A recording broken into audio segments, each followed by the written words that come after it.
This is our second part in requirements engineering, where we're going to focus on of the different requirements engineering techniques, interviewing. Now, when it comes to interviews, a lot of people already kind of have a sense as to how an interview goes. When you are conducting interviews from the perspective of someone from the development team, typically a systems analyst, there are some steps you want to consider in terms of, well, who are representative people or other stakeholders that we want to interview? What do we want to get out of the interviews? Maybe there's particular parts of the business that we don't have the best sense of. Develop the actual interview questions, prepare for those, conduct the interviews, document them, and ultimately evaluate the interviews so that we can then form them into the actual, or at least part of the actual requirements that we have going forward into the additional parts of both the analysis phase and then the design phase. Now, what's important to note here is that after conducting interviews, we want to record as much detail as possible. So we want to use the simplest method possible. Perhaps that involves taking notes during the interview. Perhaps that involves recording the interview. It's always helpful to record interviews because you may not be the only person who is making use of those interviews in order to document requirements. Especially on larger teams, you want to organize all of your requirement documentation so that others can easily find it if and when they need to. But let's focus now on writing good questions. And while these are largely framed as interview questions, many of these can also be applied to survey questions or questions that would be asked in brainstorming sessions. So one important piece here is to minimize any sort of bias. We don't even realize that oftentimes we bring in our own assumptions when we're asking questions. So we want to minimize bias, and we'll look at some examples in a moment. We want to make sure we don't have assumptions. We want to be able to add follow-ups. So an interview protocol that we come up with for interviews is meant to be a guide, but not just a limitation of the only things that we ask. And we want to make sure that the questions we ask are actually answerable by the people we're posing them to. So we want to be careful not to include jargon or unnecessarily technical phrasing. It's good practice to ask about only one thing at a time. When we're writing questions for surveys, first-person voice can be stronger than asking sort of, what might be second-person questions.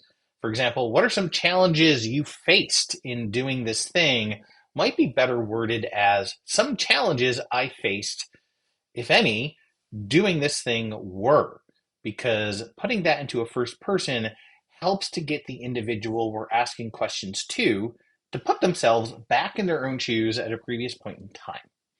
And then the Likert scales, we'll look at those a little bit more, but those are typically a way of balancing out bias in surveys. So here are some sample questions which ultimately are actually really bad questions, even though they kind of look like good questions on the surface. So presuming that, for example, we're developing a new learning management system for a university that uses the Canvas software as part of their learning management system, asking a question such as what we have up top here with the phrase LMS, Learning Management System, most users aren't going to necessarily be familiar with LMS. That's something because it's a system acronym that folks in information systems are typically very comfortable with. These next two questions, what did you love about Canvas? What pain points do you have? That assumes already that users love or have some sort of major pain points. And in answering those, they may in fact be disingenuous because they're trying to think of something they love when maybe they actually really hate the system. Or perhaps they don't have any pain points, but they're going to come up with something so that they're a good interviewee and respond to your question. Make sure your questions are worded clearly. Having double negatives such as this are not good, and it can confuse respondents. Questions that ask more than one thing, such as what we have here. Questions with and means that the response you get may cover one of the two things or more things you're asking about, or both, and you can't really tell. So typically ask about one thing at a time.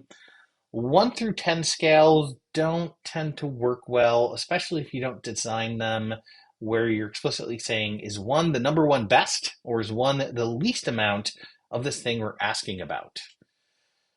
Jargon like basic features typically may be misunderstood between the interviewers and the interviewees. For example, interviewers, because they work with developing systems, already kind of have an idea as to what we mean by feature and what we're trying to get at. Whereas for end users, they might think of a feature as something like the color of a user interface, when in fact, that's not what we're asking at all.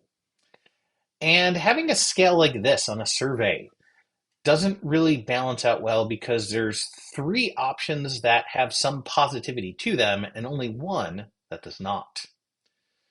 So better sample questions would be something along the lines of, what positive experiences, if any, have you had with this tool? What negative experiences, if any, have you had with this tool? Because they're giving respondents an out. It's not assuming they've had a positive or a negative experience. For these double-barreled and questions, how often do you do this? How often do you do that? Revising that question we had earlier about features. What sorts of tasks do you believe are most necessary for this sort of thing to support? Because that's really likely what the interviewer, as a systems analyst, is trying to get at. So I'm not going to read all this out loud to you, but here are some just example improved interview questions where we're trying to minimize bias, we're trying to avoid any sort of technical jargon, we're trying to be very clear in terms of the language we're using for participants. And I've also documented some follow-ups that we may ask if, in fact, from the original questions, the participants don't respond in a way that is as insightful as we're hoping for. That is, the question didn't necessarily do the job that we set out to do with that question. In terms of survey questions, as previously indicated, having a sense and getting respondents back into their own shoes at a point in time using I is much stronger than asking about what you have done. And what I've included here with the last 2 are those Likert scales we referred to earlier. And this helps to balance things out rather than reinforcing some sort of bias. For example, overall, I believe the efficacy of my school's online gradebook is, and on the low scale, very ineffective. On the high scale, at a 5, very effective. And notice this is 1 to 5. So the median option, which here would be a 3, is in fact a neutral response. And then the same thing with satisfaction. Highly dissatisfied at a 1, highly satisfied at a 5. Typically with these scales, 1 is the least, that is the most negative sentiment, and 5 is the highest, most positive sentiment. So as we said earlier, we want to make sure that we document the requirements that we've gathered so that other people can find them, so that they make sense.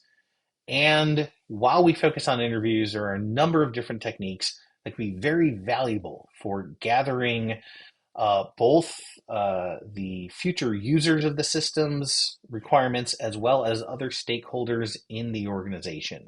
And once you kind of learn how to do 1 or 2 of these very well, the rest of them help to support those by providing additional perspectives. For example, research on what others have done to solve the problem can be a good complement to conducting interviews as well as gathering survey data. With that, folks, I hope you have learned a little bit more about requirements engineering. Thank you for watching.